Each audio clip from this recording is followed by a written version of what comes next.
Hey everyone, this is Ryan Liebert here, and today we're going to be reading We Move the World. So, as you can see, let's take a look at this cover here. And what do we notice about the cover? What do we think this book could be about? We see a lot of different kids, and they all look kind of different, right? But they're all still kids, they're all still going for the same thing, all putting their hands up towards the world. So what do we think this book will be about then? Well, let's see if your guess is right.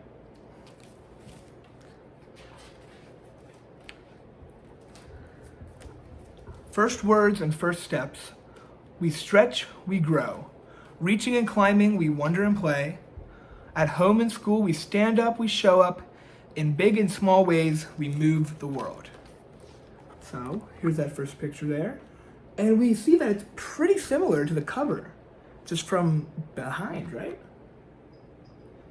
And what do you think these kids are doing? They're lifting up the world, but what do you think that means? Because you're not literally pushing the world up, right?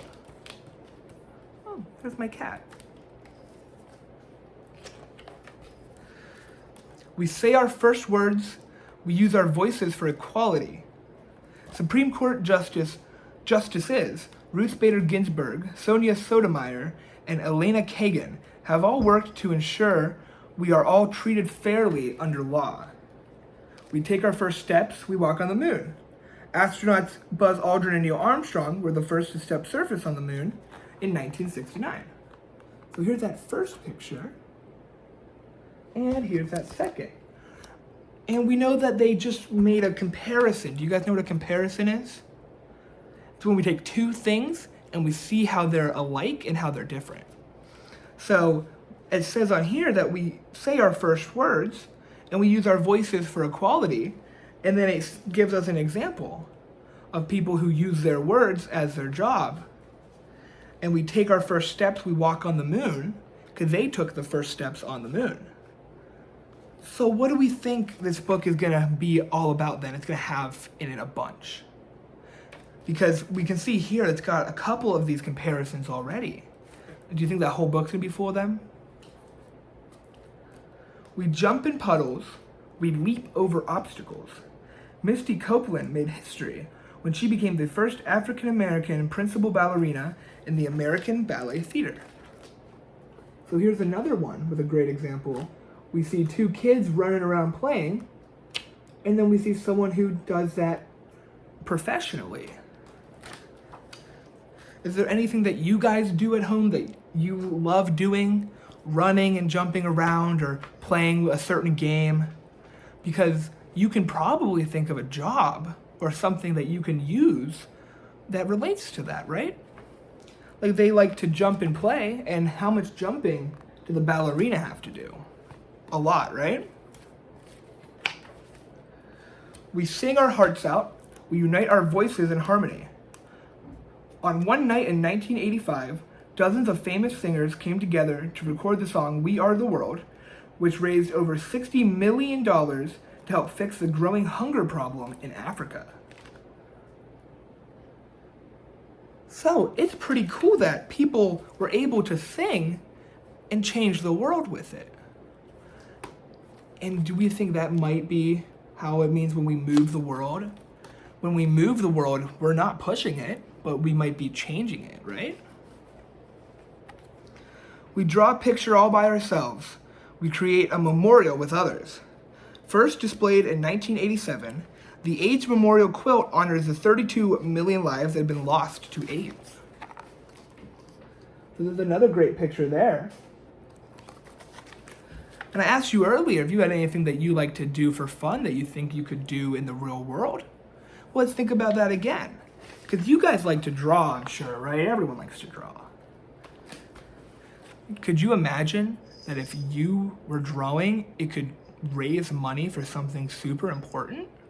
Or you could change someone's life just from a drawing?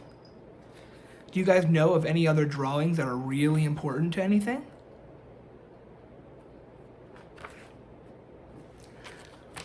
We soar high into the sky. We take flight with our inventions. The Wright brothers became the first to design, build, and successfully pilot an airplane in 1903. We conquer the monkey bars and we win Olympic medals. Osaka Masters have won gold, silver, and bronze medals in skiing, rowing, cycling, and the biathlon events at the Paralympics. So here are a couple more pictures there. Those are the Wright brothers. And did you guys know that the Wright brothers are actually from Ohio?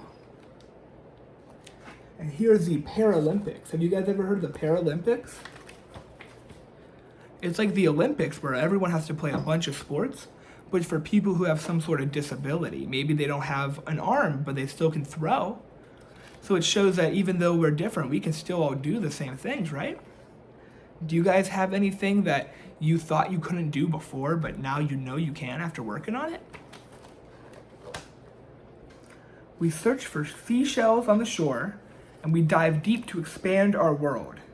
Sylvia Earle walked on the first ocean floor at the deepest depths anyone had ever set, and went on to get the world record for it in 1979. So here's a really nice picture here. You can see her in the ocean floor and someone at the shore.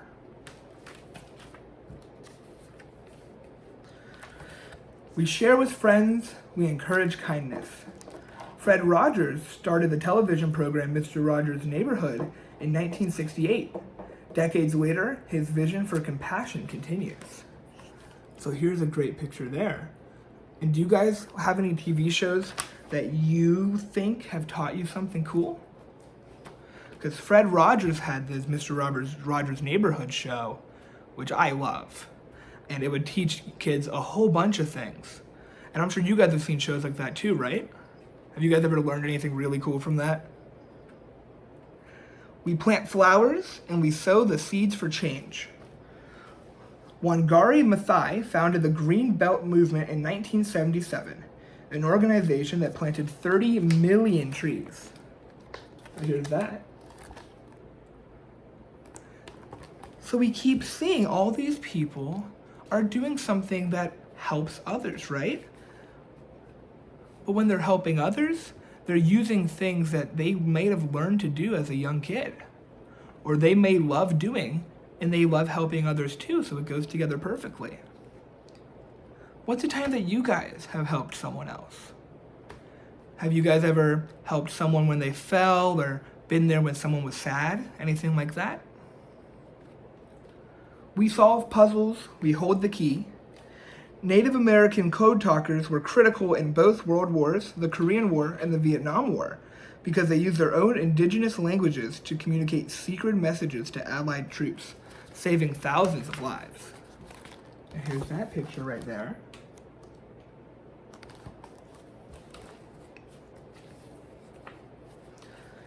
We take a knee for an injured player, we kneel for social justice. In 2016, as thousands anticipated the game in the stadium and millions more watched it on their TVs at home, Colin Kaepernick kneeled during the national anthem to protest how black people are treated in the United States. Here's that. And then we cheer for our friends and we march for love. There are pride parades all around the world, and in 2017, over 5 million people showed up to celebrate the right to choose who they loved in Brazil. So we can see that page too. So we can see how important it is to help others who may be treated not right. They may be treated meanly by some other people. We care for others, we rescue our community. Spending all day on their feet and risking their own lives, healthcare workers treated patients during the pandemic that began in 2020. And I bet you guys know all about that, right? How have you guys felt during all that? Have you felt maybe sad and lonely, or have you enjoyed being able to spend all that time by yourself and not have to go to school? We stand up to bullies, we speak up and speak out. At 17 years old, Malala became the youngest winner of the Nobel Peace Prize for her work in advocating education for young Pakistani girls. So I'm sure you guys know all about bullying, and we know how wrong it is. But there are some places where that's the normal thing, is to be bullied. We dream about our future, and we rise up for a better world. On a hot day in 1963, people came from all over the country to hear Martin Luther King Jr. speak his now famous words, "I have a dream." And when he says, "I have a dream," we don't think he's talking about sleeping, right? Have you guys ever heard someone say that they had a dream and then talk about what they want in the future? We see here that this boy is dreaming about being a firefighter, but he's not just doing it when he's sleeping. What kind of dreams do you guys have? Do you want to do something when you get older? Be a doctor or be, something cool like an astronaut? As movers and shakers, we inquire, we inspire.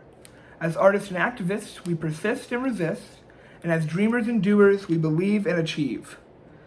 How you move just might move the world.